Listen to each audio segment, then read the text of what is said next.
At my husband's funeral, I tried to place a white rose on his casket. My mother-in-law screamed across the cemetery. "Get your hands off that, you leech!" "You weren't family when he was alive, and you're certainly not now.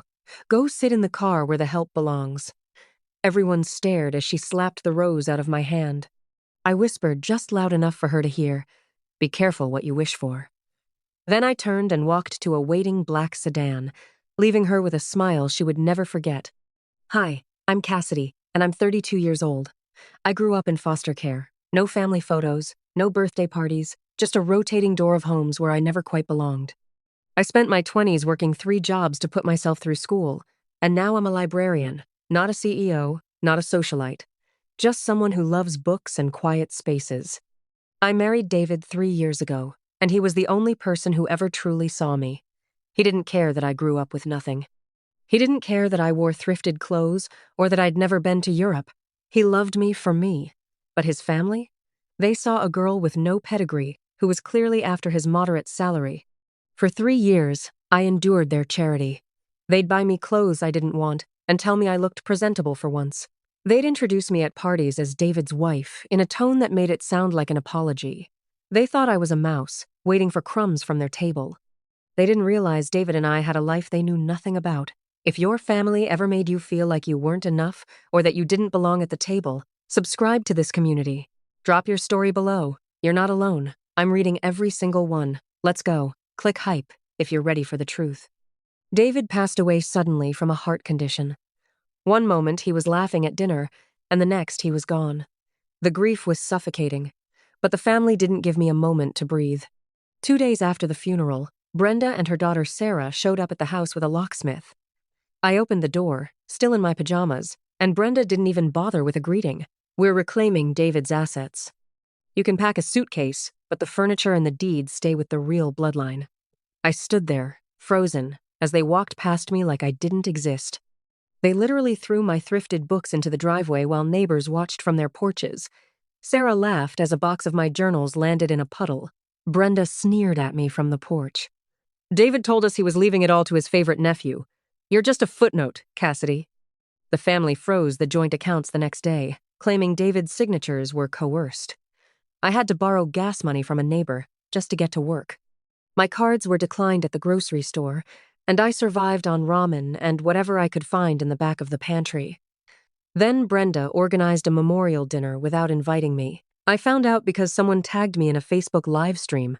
I watched from my phone as Brenda stood up in front of 100 people and said, "David's wife was a gold digger who broke his heart. He told me so himself."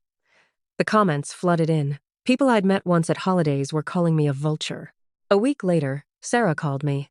Her voice was sweet, almost pitying. "Cassidy, let's be realistic. We're offering you $5,000 to disappear and sign over any claims to the estate. It's more than a girl like you will see in a decade." I stayed silent. Then, I hung up. What the family didn't know was that David was a whistleblower. He knew his family's construction business was cutting corners and laundering money through shell companies. For years, he kept a digital vault of every black book and illegal contract Brenda ever signed. He documented bribes to city officials and falsified inspection reports. He told me about it 6 months before he died. "If they ever come after you, Cassidy, you'll have everything you need to protect yourself." I had a plan they never saw coming. David didn't just leave me a house. He left me the keys to their prison cells if they ever crossed the line. And they crossed it the moment they threw my books into the driveway. Arthur was the family firm's senior partner until Brenda forced him into retirement 5 years ago. He reached out to me 3 days after the locksmith incident. We met at a coffee shop, and he told me he hated how the family treated David and me. He knew where the bodies were buried, legally speaking. Arthur had access to every contract David ever flagged and every shady deal Brenda tried to hide. Brenda scheduled a formal will reading 2 weeks later, inviting the whole extended family to witness my final eviction. She thought she had a forged version of the will ready to go, signed by a lawyer who owed her a favor.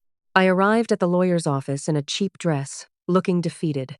Brenda and Sarah gloated openly, whispering loud enough for me to hear. "This won't take long. She'll be out by noon." The boardroom was lined with mahogany panels and floor-to-ceiling windows. Brenda sat at the head of the table like a queen. She started the meeting by saying, "Let's make this quick. We have a business to run and a house to flip." Then Arthur walked in, not the family's current lawyer, Arthur. Brenda's face went white. He dropped a heavy folder on the table, and the sound echoed through the room. "This is David's final will, executed 2 months ago. Not only does he leave $5 million in life insurance and the house to Cassidy, but he's also transferred his 51% controlling share of the family company to her." Brenda screamed. "That's impossible. He wouldn't do that to us." I slid a tablet across the table. On the screen were scanned copies of the illegal contracts, the bribed inspections, and the laundered payments. "Actually, Brenda, I'm the majority owner now. And my first act is a full forensic audit. Or you can sign over your remaining shares and retire quietly. Your choice." Brenda and Sarah were forced out of the company to avoid jail time. They lost their status, their positions, and their precious reputation. I sold the company 6 months later and kept the house. I set up a scholarship for foster kids who want to go to college but don't have anyone to help them apply. I visited David's grave one last time before I moved out of state. I placed a dozen white roses on his headstone and sat there for an hour.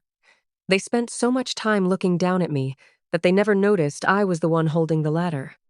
If your family ever treated you like an outsider or tried to take what was rightfully yours, I know that sting. They think you're weak because you're quiet, but they have no idea what you're capable of. Subscribe and share your story of standing your ground in the comments.